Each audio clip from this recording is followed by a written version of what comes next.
Bonjour à tous et bienvenue dans ce nouveau numéro de Parlons Placement, une émission diffusée en direct sur la page Facebook de bienprévoir.fr où nous allons faire le point durant à peu près une demi-heure sur l'actualité du patrimoine. Deux parties vont se succéder. Nous ferons d'abord un point sur les marchés avec Jonathan Lévy. On fera un focus sur la loi Sapin 2, sur la hausse des taux et sur leurs conséquences sur les fonds en euros. Et Vincent Kutkowitz nous rejoindra un petit peu plus tard afin de nous parler de l'assurance vie au Luxembourg. Peuvent-elles constituer une protection contre la loi Sapin 2 ? Je vous propose de passer tout de suite à la première partie de cette émission, marché financier et opportunités.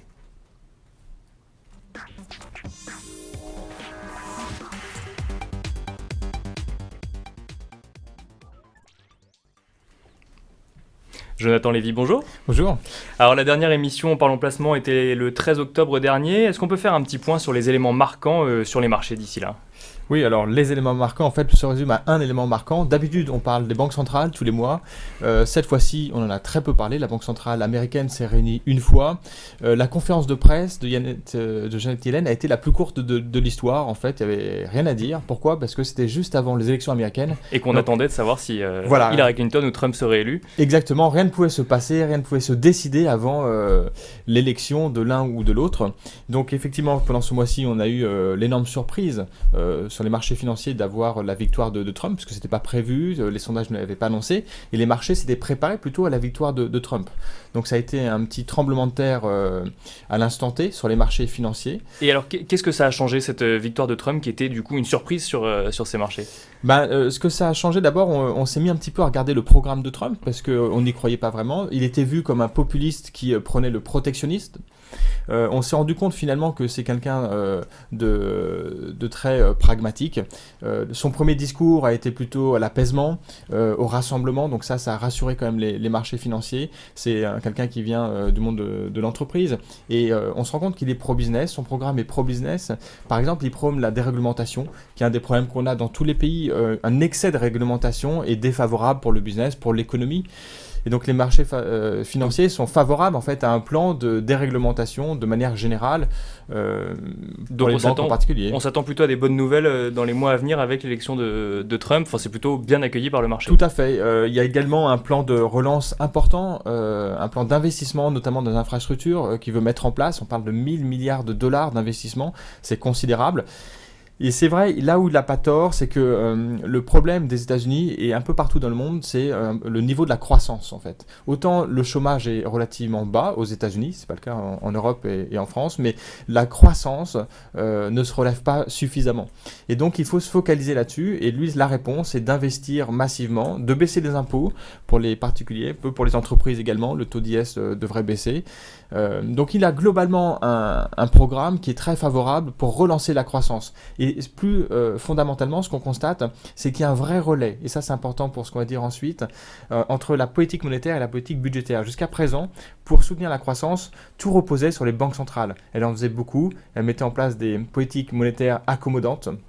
Et on se rend compte que maintenant, il faut passer le relais à la politique budgétaire. C'est le cas aux États-Unis avec l'élection de Trump et peut-être demain en Europe, en France et en Allemagne, puisqu'on a une année d'élection, vous savez, en 2017. Alors justement, avant de continuer sur les taux, un petit focus peut-être sur l'Europe ou sur la France ? Sur la France, en fait, ce mois-ci, l'Europe, la France, l'Allemagne, en fait, ont été très marqués quand même par la victoire de Trump, hein, comme je vous le disais. En gros, la victoire de Trump a un peu tout éclipsé. L'élection américaine avait éclipsé toutes les nouvelles économiques auparavant, et les jours, les semaines qui ont suivi, tout a éclipsé par la victoire de Trump. Ce qu'on peut dire, c'est qu'y compris sur la zone euro, y compris sur les marchés financiers, le CAC 40 ou le DAX en Allemagne, finalement, les investisseurs ont repris confiance dans les marchés. Ils avaient un petit peu perdu confiance et là, ils se sont remis à investir. On prend un peu plus de risques et ça, c'est favorable pour les actions. On voit que les actions sont en forte hausse. Depuis notre dernière émission, le CAC 40, par exemple, progresse de 4% sur un mois. C'est beaucoup. Alors, les actions progressent, il y a d'autres indicateurs qui progressent, c'est les taux. On en parlait, enfin vous en parliez avec Thomas dans les émissions précédentes, le mouvement s'accélère, les taux augmentent de petit à petit. Pourquoi ? Pourquoi ? Parce que ce qu'on avait expliqué déjà avant l'élection de Trump, c'est qu'il y a un mouvement de hausse, il y a plusieurs éléments qui convergent. D'abord, la Fed doit normaliser sa politique monétaire. Ça fait 2 ans et demi qu'ils ont annoncé qu'ils devaient normaliser la politique monétaire. En 2 ans et demi, ils ont relevé qu'une seule fois les taux d'intérêt. C'est pas assez, ils n'ont pas été assez vite. Là, ça commence à leur être reproché et en interne, ils commencent à avoir des pressions assez fortes pour remonter les taux d'intérêt. Donc ça, c'est le premier point. Ce qui avait contribue en fait à la faiblesse de l'inflation, parce que le but de la Banque centrale, c'est de faire remonter l'inflation, comme vous le savez. L'inflation a été tirée vers le bas par les prix des matières premières, par les prix du pétrole. Ils sont remontés, ils se sont stabilisés sur les $50. Donc l'inflation va retrouver des couleurs mécaniquement. Et puis enfin, les États-Unis ne peuvent pas agir seuls.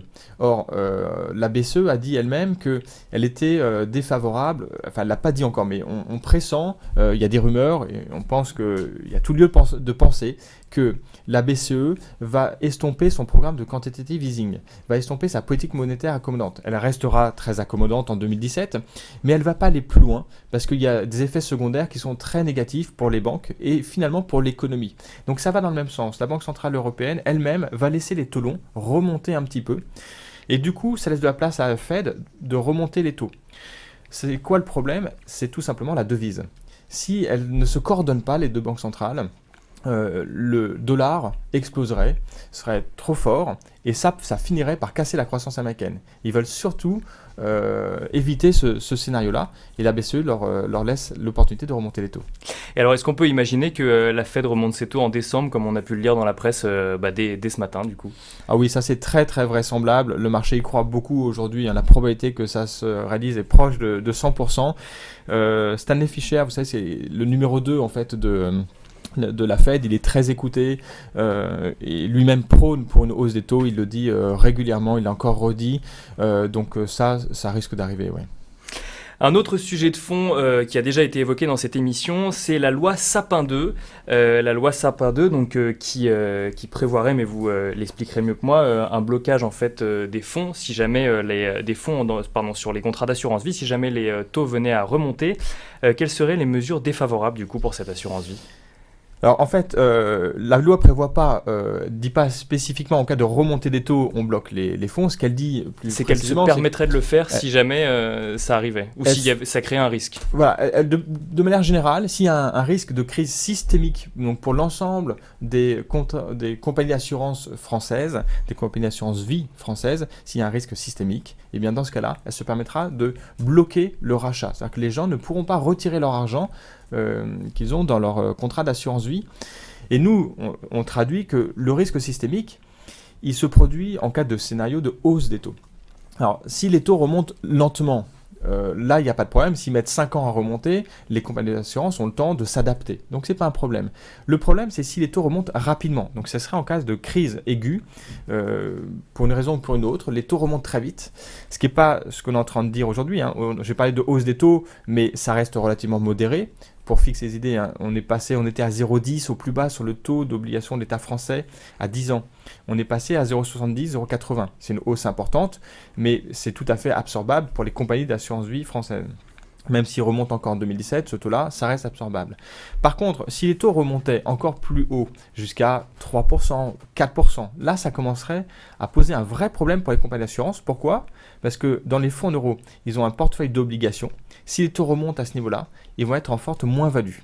Or, les compagnies d'assurance garantissent le capital des fonds en euros. Et donc, les moins-values, ce sera pour elles. Et c'est là qu'on voit qu'il y a un risque systémique, c'est-à-dire qu'elles pourraient être amenées à faire faillite. Si jamais les épargnants, du coup, retirent en plus leurs fonds pour aller les investir vers des investissements donc plus rémunérateurs. Exactement, et ça risque de se produire, effectivement, parce que si l'investisseur a la possibilité d'avoir un placement plus rémunérateur, il n'y a aucune raison qu'il reste sur ce contrat. Donc il va sortir, donc ça va se produire, et ça va générer des pertes, et peut-être des faillites des compagnies d'assurance. Et alors justement, pour ces investisseurs, qu'est-ce qu'ils doivent faire aujourd'hui sur ces fonds en euros ? Les garder, en sortir ? Oui, pour nous, il faut en sortir. Alors, je voudrais expliquer quelque chose. C'est que, en fait, souvent, les gens comprennent que c'est un risque de liquidité. C'est-à-dire qu'ils comprennent que la loi Sapin 2 va les bloquer pendant 3 mois, renouvelable, peut-être 6 mois. Donc, c'est ça le risque de liquidité. C'est pas aussi liquide, on ne peut pas retirer son argent par un clic de souris aussi simplement, aussi rapidement. Mais ça peut être pire que ça. La liquidité, ça pourrait générer une perte pour les clients. C'est-à-dire qu'au bout de 3 mois, 6 mois, si les taux restent à un niveau élevé, il y aura toujours des pertes pour les compagnies d'assurance. Même si on limite les retraits, n'empêche qu'à un moment donné, ça va être compliqué à gérer.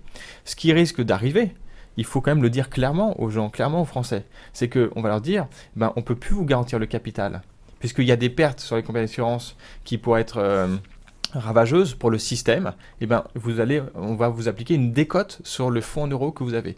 Donc il n'y a pas, je pense, une réelle garantie en capital sur les fonds en euros. Il y en a une sur le papier, mais en réalité, elle ne vaut pas grand-chose parce que l'enjeu pour le système est trop élevé, les pertes potentielles sont trop fortes pour dire que l'État va garantir même jusqu'à 110 000 euros. Il faut que l'État ait les moyens de garantir tous les contrats d'assurance vie en France. Je vous rappelle qu'il y a plus de 1300 milliards d'euros investis sur les fonds en euros. Donc l'enjeu est phénoménal rapporté à la dette de la France. C'est un montant qui est trop important pour que la France puisse absorber ces pertes-là. Donc les gens supportent en réalité un risque de perte en capital sur les fonds en euros du fait de la loi Sapin 2.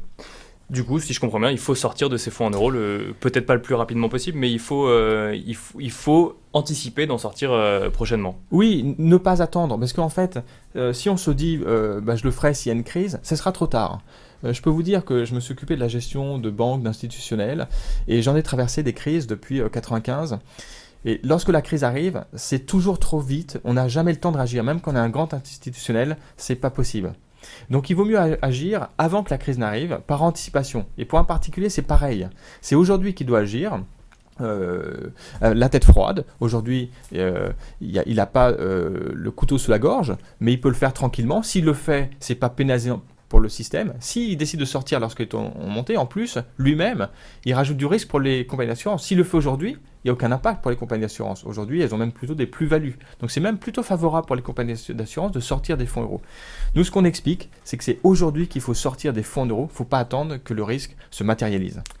Et le message est passé. Merci beaucoup, Jonathan Lévy. Merci à vous. Et je vous propose de passer maintenant à la deuxième partie de cette émission, Bon plan placement.